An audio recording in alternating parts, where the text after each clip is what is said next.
7 বছর পর বাড়ি ফিরেছেন চৌধুরী বাড়ির 3 ছেলে, শুভ চৌধুরী, অয়ন চৌধুরী, নীল চৌধুরী। বাড়ি ফিরেছেন বললেই ভুল হবে। পড়াশোনা শেষ করে বিদেশ থেকে দেশে ফিরেছেন 3 ভাই। চৌধুরী বাড়িতে আজ খুশির আমেজ, সবাই খুশিতে আজ আত্মহারা। নাতি আসার খুশিতেই নাতিদের পছন্দের রান্না করেছেন হেনা বেগম। সে আজ ভীষণ খুশি। আজ এত বছর পরেই তার 3 নাতিন দেশে ফিরেছে। তার খুশি কে দেখে। মনে মনে হেনা বেগম বলে, আজ যদি বড় বৌমা থাকতো কতই না ভালো হতো বলেই দীর্ঘশ্বাস ফেললেন। রান্না শেষ করে সিঁড়ি বেয়ে চলে আসলেন উপরের একটা রুমে। কোনো কিছু না ভেবেই রুমের ভিতরে চলে যান। বিছানার ওপর পেটে বালিশ চেপে ধরেই শুয়ে আছেন এক রমণী। হাত খোফা করা চুলগুলোই খুলে এলোমেলো হয়ে আছে, মুখ শুকনো, চেহারা ফ্যাকাশে। তারপরই মনে হচ্ছে জান্নাতের কোণে অপসে শুয়ে আছে।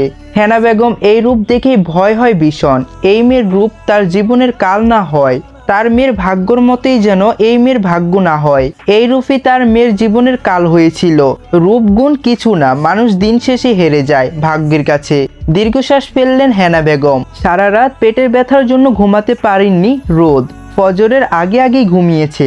আস্তে করেই ডাকেন হেনা বেগম, রোদ, রোদ, এই রোদ, ওঠ, অনেক বেলা হয়ে গেছে। পিটপিট করে চোখ খুলে তাকায় রোদ। হেনা বেগম বলে, পেটের ব্যথা কমেছে এখন? আগে থেকে অনেকটাই কমেছে নানু। আচ্ছা, ফ্রেশ হয়ে আয়, এখন 10টা 30 বেজে গেছে। নানু, এত বেলা হয়ে গেছে, তুমি আমাকে ডাকুনি কেন? কত কাজ আছে বাড়িতে, সেইগুলো কে করবে? সেগুলো করতে হবে। কথাগুলো বলেই রুম থেকে বের হয়ে যাবে। তখনই হেনা বেগম বলে, রোদ দাঁড়াও। রোদ প্রশ্নসূচক চাহনিতে তাকিয়ে বলে, নানু, বাড়িতে অনেক কাজ আছে, আমি চাই না আমার জন্য এই বাড়িতে কোনো ঝামেলা হোক। হেনা বেগম বলে, তুমি আজকে রুম থেকে কোথাও বের হবে না, রুমের ভিতরেই থাকবে। আর তোমার কোনো কাজ করতে হবে না। সময় মতো খাবার আমি রুমে পাঠিয়ে দেব। রোদ অবাক হয়ে বলে, কেন নানু? হেনা বেগম বিরক্ত হয়ে বলে, মুখের ওপর প্রশ্ন করা আমার একদমই পছন্দ নয় রোদ। তারপরে বলি, শোনো, শুভ দেশে এসেছে, আর যদি তোমাকে এই বাড়িতে দেখে তা তুলকালাম করবে। শুভর কথা শুনতেই মনের মধ্যে ছেদ করে উঠে। হেনা বেগম এই কথা বলেই রুম থেকে চলে যান। সকাল 11টা 23 এয়ারপোর্টে দাঁড়িয়ে আছে 3 ভাই। আরাফ চৌধুরী শুভর বাবা, আরিফ চৌধুরী আয়নের বাবা, আকরাম চৌধুরী নীলের বাবা। ঢাকা আন্তর্জাতিক বিমানবন্দরে গ্লাসের দরজা ধীরে ধীরে খুলে গেল। হাজারো মানুষের ভিড়ের মাঝেই যেন মুহূর্তে নিস্তব্ধ নেমে এলো। প্রথমেই বের হয়ে এলো শুভ চৌধুরী। ঘাড়ো কালো শার্টে মোড়া, সানগ্লাসে ঢাকা ঠান্ডা দৃষ্টি, লম্বা দেহ, শক্ত গঠন, ঠোঁটের কোণে হাসি নেই। তার প্রতিটা পদক্ষেপেই যেন চারপাশের কাঁপন ধরছে। মুখের স্পষ্ট গভীরতা, যেন এই পৃথিবী তাকে ভয় পায়। তার কিছুটা পেছনে হাঁটছে অয়ন চৌধুরী, পরনে হালকা নীল শার্ট, কাঁধে ব্যাগ, চোখের গভীরতা, ঠোঁটে মৃদু এক রহস্যময় হাসি। যেন সবকিছুই সে খুব ঠান্ডা মাথায় পর্যবেক্ষণ করছে। গম্ভীর বড় ভাইয়ের ছায়ার থেকেও অয়নের আলাদা একটা আকর্ষণ আছে। সবশেষে আসে নীল চৌধুরী। ডেনিম জ্যাকেট, হুডি মাথায় দিয়ে চুল এলোমেলো করে রাখা, হাসলেই টুপ করে টমফল পরে গালে, চঞ্চল ভঙ্গিতে হাত নেড়িয়ে সবার দিকে তাকায়। মনে হয় যেন এই এয়ারপোর্টটাই তার নিজের স্টেজ। 3 জনই একসাথে হেঁটে বেরিয়ে আসে। আরিফ চৌধুরী শুভকে জড়িয়ে ধরতে আসলেই শুভ পাশ কাটিয়ে চলে যায়। শুভর বাবার চোখের পানি চিকচিক করছে। অয়ন এসে চাচাকে জড়িয়ে ধরে আর আস্তে করে বলে, শুভ এখন রেগে আছে চাচা যান, আস্তে আস্তে সব ঠিক হয়ে যাবে, তুমি কষ্ট পেও না। অয়ন, নীল সবার সাথে কুশল বিনিময় করে, কিন্তু শুভ কারোর সাথে কোনো কথা বলে না। সবাই এসে গাড়িতে বসে, গাড়িতে সবাই চুপ। চৌধুরী বিলা কালো রঙের ঝকঝকে প্রাইভেট কারটি এসে থামলো চৌধুরী বাড়ির বিশাল লোহার গেটের সামনে। দুপাশে সবুজ ঘাসের সারি, আর মাঝ বরাবর ফাঁকা রাস্তা ধরে গাড়ি ঢুকে গেল ভেতরে। চৌধুরী বাড়ি 3 চালা বিশিষ্ট সেই প্রাচীন অথচ রাজকীয় স্থাপনা, যার প্রতিটা দেওয়ালেই যেন শানের ছাপ। প্রথম চালায় বিস্তৃত বারান্দা, সাদা পিলারের মাথায় উঁচু করে দাঁড়িয়ে আছে। ভেতরে প্রবেশ করতেই চোখ পড়ে পথস্থ ড্রয়িং রুমে। ঝাড়বাতির ঝলক, নরম সোফা আর পুরনো দিনের ছবি সাজানো দেওয়ালে। একপাশে কাঠের আলমারি, তার ওপরেই রাখা পিতলের স্তূপ, ফ্রিজগুলো যেন বাড়ির ঐতিহ্য সাক্ষী। গাড়ি থেকে নেমে বাড়ির ভিতরে ঢুকে যায় শুভ। দরজার সামনে দাঁড়িয়ে আছেন হেনা বেগম, হাসি বেগম, অয়নের আম্মু, আর মীরা বেগম, নীলের আম্মু আর নীরা, অয়নের বোন অহনা, আর টিনা নীলয়ের বোন। তার পাশেই মাথা নিচু করে দাঁড়িয়ে আছে বাড়ির সব সার্ভেন্ট। শুভ দাদির সামনে এসে তাকে সালাম করে, তারপরে জড়িয়ে ধরে। তারপরে কিছু না বলেই ওপরেই নিজের রুমে চলে যায়। দীর্ঘশ্বাস ফেললেন হেনা বেগম। আর এইদিকে অয়ন এসে সবার সাথে কুশল বিনিময় করে। নিলয়ের কথা জিজ্ঞেস করেই সবাই। অয়ন বলে আমার পিছন পিছনই তো আসলো। আর এইদিকে নিলয় ফেসবুকের লাইভ দেখাচ্ছে তাদের বাড়ি ঘুরে ঘুরে আশেপাশে। লাইভ দেখতে দেখতে হঠাৎই পা পিছলিয়ে কাদার ভিতরে পড়ে যায়। অয়ন নিলয়কে আসতে না দেখে এই দিকে আসছিল, কিন্তু এসেই দেখে কাদার উপরে পড়ে গেছে, পুরো গায়ে কাদা মেখে একাকার। নিজের হাসি আর আটকে রাখতে পারল না, হে হে করে হেসে ওঠে অয়ন। নিলয় পড়ে যেতেই ফোনটা হাত থেকে পড়ে আছে নিচে। অয়ন ফোন হাতে নিয়ে দেখে এখনো লাইভ চলছে। তাড়াতাড়ি ব্যাক ক্যামেরা দিয়ে বলে, সো গাইজ, আপনাদের প্রিয় প্রাণ ক্রাশের এই অবস্থা দেখুন। বাড়িতে আসার খুশিতে এসে মাটিতে গড়াগড়ি খাচ্ছে। নিলয় তাড়াতাড়ি এসে ফোনটা কেড়ে নেয়, তারপরে লাইভটা কেটে দিয়ে বলে, হে ব্রো, কি করলে? আমার আর মান সম্মান রাখলে না। হাসি থামিয়ে অয়ন বলে, বাড়িতে এসে সবার সাথে দেখা না করে লাইভ করছিস, তোর উপরে আল্লাহ অভিশাপ দিয়েছে বুঝেছিস, তাই তোর এই অবস্থা হয়েছে। আর এইভাবে কাদায় গড়াগড়ি খাওয়া দেখাইয়া ভালোই করেছিস, তোর আইডির ভিউ বাড়বে। নিলয় মুখ কালো করে বাড়ির দিকে হাঁটা দেয়। অয়ন বলে, রাগ করিস না, আমি জাস্ট মজা করেছি, চল বাসার ভেতরে চল। রাত 12:30। বাসার ছাদের এক কোণে দাঁড়িয়ে আছে রোদ। সারাদিন সে রুম থেকে 1 মিনিটের জন্য বের হয়নি, রুমেই ছিল। খাবারটাও রুমে দিয়ে গেছে তার নানু, তাই সবাই ঘুমাতেই চুপি চুপি ছাদে এসেছে। রোদ অন্ধকারে আকাশের দিকে তাকিয়ে কথাগুলো ভাবতে থাকে। তারপরে আনমনি বলে ওঠে, আচ্ছা কতদিন এইভাবে লুকিয়ে রাখতে হবে ওই লোকের কাছ থেকে? আমার জীবনটাই কেন এলোমেলো হলো? আব্বু আম্মু এই নিষ্ঠুর পৃথিবীতে কেনই আমায় একা রেখে চলে গেল? আমাকে কেনই নিয়ে গেল না তাদের সাথে? এই পৃথিবীর মানুষ বড়ই নিষ্ঠুর, কেউ স্বার্থ ছাড়া ভালোবাসে না কাউকেই না। আমাকে কেউ ভালোবাসে না, তোমাদের মতো করে আমার জীবনটাও একটা অভিশপ্ত হয়ে গেছে জানো, আর বাঁচতে ইচ্ছে করে না আমার। বলেই ফুপিয়ে কেঁদে উঠে রোদ। গভীর রাতের কান্নার শব্দ চারিদিকে জিম মেরে আছে। হঠাৎ রোদের কেন জানি মনে হচ্ছে আশেপাশে কেউ আছে। রোদ পিছন ফিরে তাকায়, তখনই ছাদের দরজার সামনে থেকে একটা ছায়া সরে যায়। কিছু ভয় পায় রোদ, ভয়ে ঢোক গিলে তারপরে আস্তে করে ছাদের দরজার পাশে আসে, কিন্তু কেউ নেই। ভয়ে ভয়ে নিচে নেমে যায়, রুমে গিয়ে শুয়ে পড়ে। সকাল 8:30। ঠাস করে থাপ্পড় পড়ে রোদের এর গালে। থাপ্পড়টা একটু বেশি জোরেই পড়ে, ঠোঁট কেটে রক্ত পড়ছে, গালে 5 আঙ্গুলের ছাপ পড়ে গেছে। টলমল চোখেই নিচের দিকে তাকিয়ে আছে রোদ। হাসি বেগম বলে ওঠে, অপয়া অলক্ষী একটা মেয়ে, কোনো একটা কাজ ঠিক করে করতে পারে না। রাগান্বিত হয়ে বলে, যা, বাথরুমে কতগুলো ময়লা কাপড় রাখা আছে, হাতেই কেচে সুন্দর মতো পরিষ্কার করে ছাদে শুকাতে দিয়ে আয়। মাথা নাড়িয়ে হ্যাঁ সম্মিত দিয়ে আস্তে করে চলে যায় রোদ। এই বাড়িতে মার খাওয়া এটাই হচ্ছে তার প্রতিদিনের রুটিন। কোনো কাজে ভুল হলেই তাকে মার খেতে হয়। সকাল সকাল ঘুম থেকে ওঠার অভ্যাস রোদের। সকাল সকাল ঘুম থেকে উঠেছে, রুমের বাইরে যাওয়া বারণ, তাই রুমের মধ্যেই বসে বই পড়ছিল। হঠাৎই মেজো মামি এসে বললেন, তা নবাবজাদি সারাদিন কি এইভাবেই বসে বসে কাটানোর প্ল্যান করছেন নাকি? রাজরানীর মতো এই বাড়িতে বসে বসে খাওয়া চলবে না, তাড়াতাড়ি রান্না করে আসেন আর বাসার সবগুলো কাজ করেন। আস্তে করে বিছানা থেকে নেমেই মাথায় ভালো করে ওড়না টেনে রুমের বাইরে বেরিয়ে আসে। রান্নাঘরে কাজ করার সময় ভুলবশত হাতের থেকে চায়ের কাপ পড়ে যায়, আর যার জন্যই হাসি বেগম থাপ্পড় মারেন। প্রায় 2 ঘন্টা ধরে কাপড় ধুয়ে বালতি করে নিয়ে ছাদে উঠেছে রোদ। কোমরে ওড়না বাঁধা, চুলগুলো বেনি করেই ছেড়ে রাখতে বেশ লাগছে। জামা কাপড় শুকাতে দিয়ে যখনই রোদ যেতে যাবে, পেছন থেকে কারো ডাক আসে, এই মেয়ে শোনো। কোনো পুরুষালী কণ্ঠ পেয়ে ভয়ে ভয়ে কেঁপে ওঠে রোদ। ভয় ভয়ে পিছন ফিরে তাকায়, অয়ন ছাদের এক কোণে দাঁড়িয়ে আছে। রোদকে এইভাবে ভয়ে ভয়ে তাকাতে দেখে অয়ন বলে, ভয় পাবার কিছুই নেই রোদ, আমি অয়ন, এইদিকে আসো। রোদ কিছুটা স্বস্তির নিঃশ্বাস ফেলল, আস্তে করে সামনের দিকে এগিয়ে যায়। অয়ন বলে, রোদ কেমন আছো তুমি? কালকে আসলাম আর সারাদিন রাতেও কোথাও তোমাকে দেখলাম না, কোথায় ছিলে?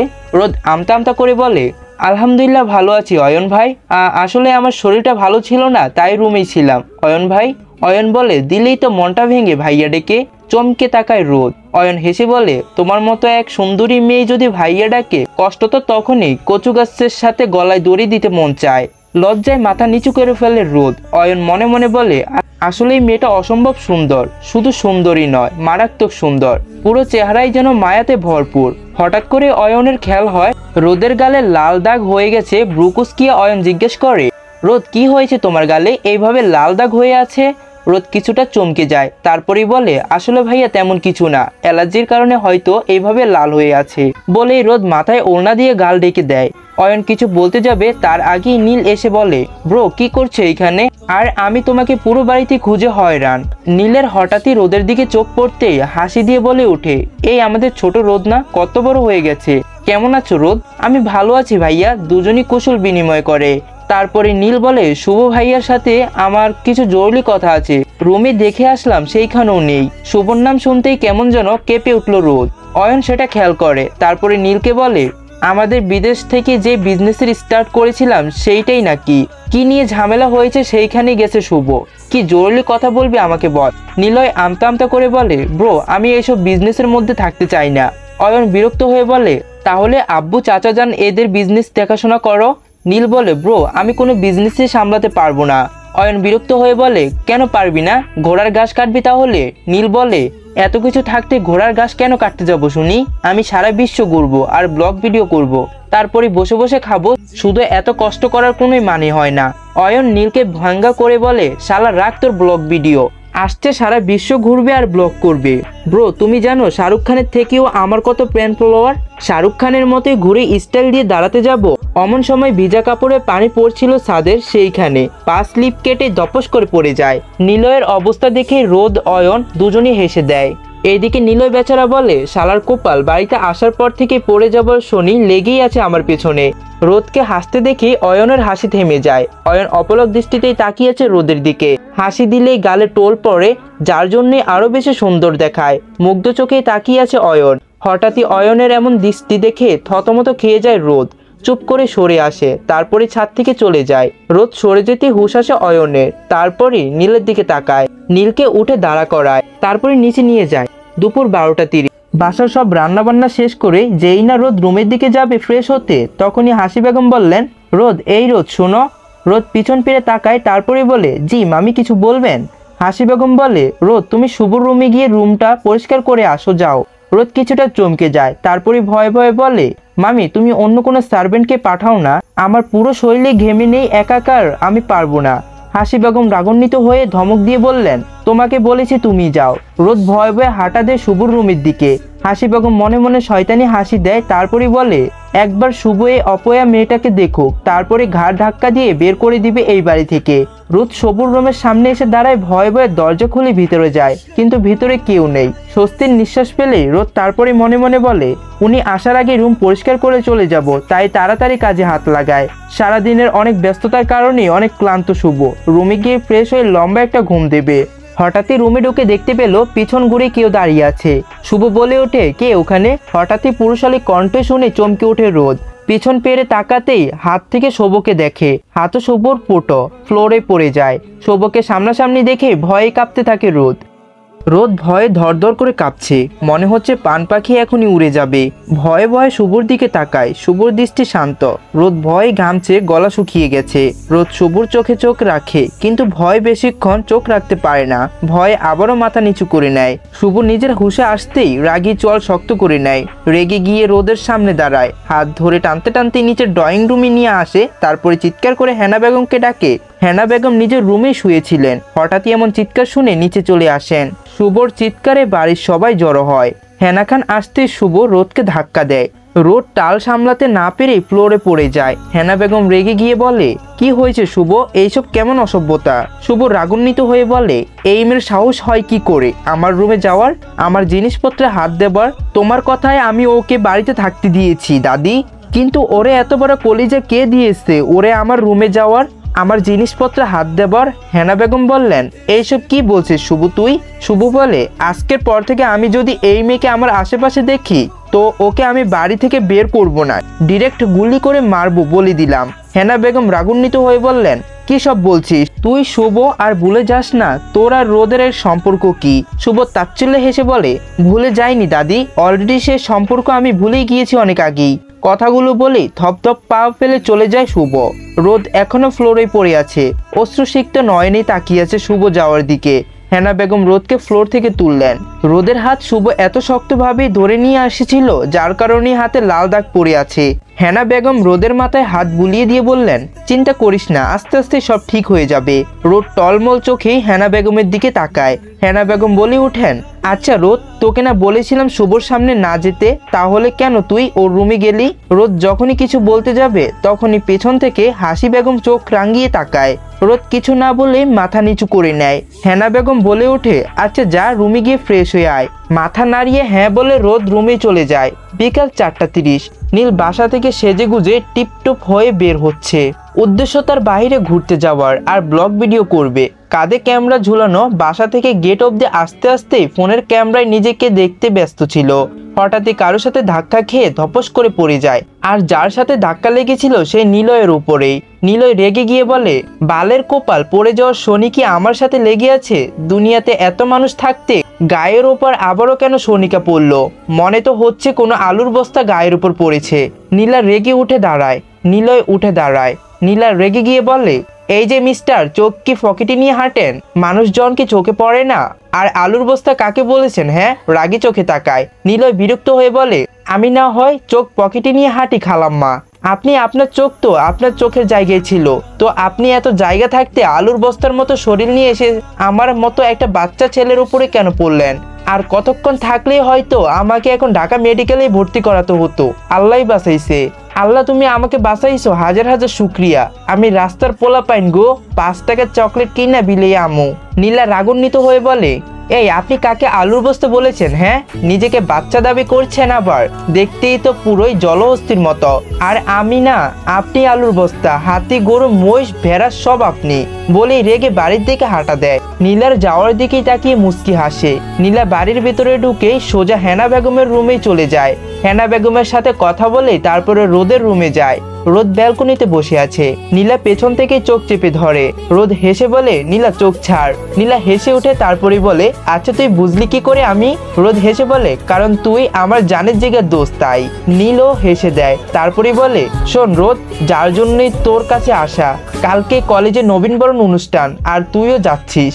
রোদ বলে, বাসায় অনেক কাজ, আমার যাওয়া হবে না, আর নানু যেতেও দেবে না। নীলা বিরক্ত হয়ে বলে, জানতাম আমি তুই এই অজুহাত দিবি, তাই দাদির কাছ থেকে আমি অনুমতি নিয়ে তোর কাছে এসেছি।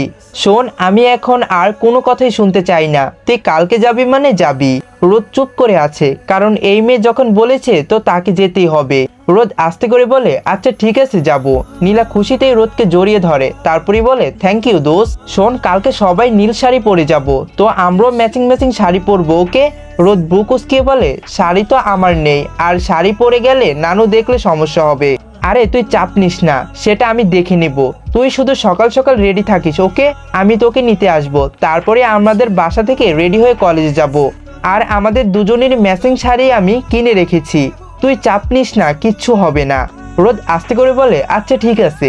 এই একটা মানুষ আর তার নানু আর বড় মামাই তাকে ভালোবাসে, যার জন্য এত কিছু সহ্য করিও এই বাড়িতে পড়ে আছে। নীলা বলে, আচ্ছা রোদ, তোদের বাসায় আসার সময় একটা হাদারামকে বেরিয়ে যেতে দেখলাম, কাঁধে ক্যামেরা নিয়ে, কে ওটা? রোদ বলে, তুই কার কথা বলছিস? কিছুই তো বুঝতে পারছি না, হারাদম আবার কে? নীলা তারপরে সব বলে। সবকিছুই শুনে রোদ হেসে দেয়, আরে ওটা তো নিলয় ভাইয়া। অবাক হয়ে নীলা বলে, রোদ, শুভ ভাই কি দেশে এসেছে? রোদ আস্তে করে বলে, এসেছে। নীলা বলে, তোকে কিছু করেনি তো? রোদ তাচ্ছিল্য হেসে বলে, আমি আবার কি করব? কি সব বলছিস? সত্যি বলছিস তো রোদ? রোদ মুখে হাসি টেনে বলে, আরে বাবা সত্যি বলছি। আর তুই এখন বাসায় যা, সন্ধ্যা হয়ে এসেছে। নীলা চলে যায় বাসায়। রাত 12:30। শুভ আর অয়ন। শুভ রুমে অফিসের কিছু জরুরি কাজ করছিল। এমন সময় নীলয় রুমে আসে। তারপরে শুভকে বলে, ব্রো তোমাকে কিছু বলার ছিল। শুভ ল্যাপটপের দিকে তাকিয়ে বলে, শুনেছি আমি, কি বলবি বল। ব্রো, আমি বিজনেসে থাকতে পারবো না। শুভ শান্ত কণ্ঠে বলে, কেন, কি করবি তাহলে? বাংলা সিনেমার নায়ক জসিমের মতোই চানাচুর বিক্রি করবি রাস্তায় রাস্তায়? নীলয় হেসে দিয়ে বলে, ব্রো তোমার আইডিয়া খারাপ না, তবে এতে অনেক কষ্ট। আমি টিকটক ভিডিও বানাবো আর ব্লগ ভিডিও করব। অয়ন পাশ থেকে বলে ওঠে, তোর মাথা থেকে এখনো এই ব্লগ ভিডিও বানানোর ভূত নামেনি? হ্যাঁ ব্রো, তোমরা এইভাবে বলো না। বাংলাদেশে কত বড় বড় এটার কন্টেন্ট ক্রিয়েটার আছে, আর এটাও তো একটা বিজনেস। অয়ন নীলকে ভেঙ্গিয়ে করে বলে, তুই কি নিয়ে কন্টেন্ট বানাবি শুনি? নীলে খুশিতে গদগদ হয়ে বলে, তোমার আর শুভ ভাইয়ার বাসর রাতে খাত ভাঙ্গার ব্লগ ভিডিও বানাবো, তারপরে দেখবি একদিনই ভাইরাল। কথা শেষ করেই যখন সামনের দিকে তাকায়, দেখে শুভর রাগী চোখ তাকিয়ে আছে। নিলয় ভয়ে আমতা আমতা করে বলে, ব্রো আমি তো মজা করেছিলাম, আমি আসলে ব্লগ ভিডিও বানাবো এই না থুক্কু, তোমাদের সাথে বিজনেসে কাজ দেখা শোনা করব। বলেই পিছন ফিরে দেয় দৌড় আর বলতেই থাকে ব্লগ ভিডিও পরে বানাবো, আগে যান বাঁচাইয়া লই মাবুদ। অয়ন নীলের হঠাৎই ভয়ে দৌড়ে পালিয়ে যাওয়া দেখে ফিকে হেসে দেয়। আসলে এই নীলটাও না এখনো বাচ্চায় আছে মনে হচ্ছে, সে আগের মতোই চঞ্চল দুষ্ট। অয়ন হাসলেও শুভর মুখে গম্ভীরতার চাপ, সে আগের নেই, কাজ করছে। অয়নও নিজের কাজেই মনোযোগ দেয়। দুপুর 11টা, ওয়াশরুম থেকে বের হয়ে আসছিল রোদ। হঠাৎ করে শক্ত হাতের টানে ভিতরে একটা অন্ধকার রুমে চলে যায়। অন্ধকারে কিছুই দেখা যাচ্ছে না, ভয়ে কেঁপে ওঠে রোদ। যেই না চিৎকার করতে যাবে অমন সময় মুখ চেপে ধরে।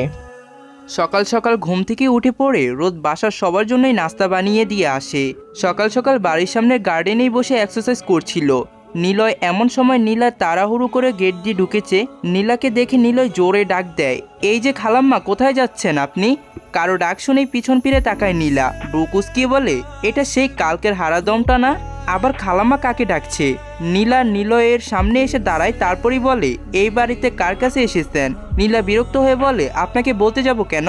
নিলয় হেসে বলে, তো কাকে বলবেন খালাম্মা? নীলা রাগান্বিত হয়ে বলে, এই ছাগলের 3 নাম্বার বাচ্চা, শেওড়া গাছের পেতনির জামাই, আপনি কাকে খালাম্মা বলছেন? হ্যাঁ? নিলয় হেসে দেয়, তারপরই বলে, আমি তো আপনার নাম জানি না, তাই খালাম্মা বলে ডাকলাম। যদি নামটা বলতেন তাহলে আর ডাকতাম না খালাম্মা। নীলা রাগান্বিত হয়ে বলে, অসভ্য লোক তো আপনি, নাম জানবেন না তাই বলে খালাম্মা বলবেন? নিলয় বলে, আচ্ছা তো নামটা বলেন এখন।